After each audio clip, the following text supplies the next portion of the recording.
السلام عليكم. طبعا يا جدعان انا طالع اقول لكم بمجرد كلمتين ان ممكن ده يبقى اخر فيديو ليا عندي على القناه، عشان اليوتيوب بعت لي انذار ان القناه بتاعتي هتتقفل قريب.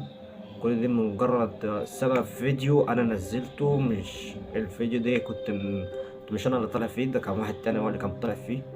طلع مجرد بس ان انا مصور منزله على الفيديوهات الشورتس اللي هي القصيره، فلقيته جاب لي انذار للقناه. فانا حبيت ان اوصل لكم بس مجرد ان هي رساله ليكم. احب اشكر كل واحد كان بيدعمني الفتره اللي فاتت، وقف جنبي الفتره اللي فاتت، وكل الناس اللي كتبت لي كومنتات او وحشه او حلوه. احب اقول لكم شكرا على كل حاجه انتوا عملتوها معايا. وده يبقى اخر فيديو ليا على القناه، واشوفكم على القناه الجديده ان شاء الله. تلاقي اللينك بتاعه في اول تعليق عندي مثبت، تخش عليها تعمل سبسكرايب عشان هينزل عليها فيديوهات جديدة، عشان لو القناة دي اتقفلت او كده. انا عاوز اقول لكم ان انتوا انزلوا اشتركوا فيها واعملوا لايك للفيديو ده، واشتركوا في القناة التانية اللي هتلاقوها في اول تعليق مثبت عندي في الفيديو ده. فعشان لو القناة دي ما اتقفلتش تبقى انتوا على القناة دي على القناة التانية. دي نهاية الفيديو، مع السلامة.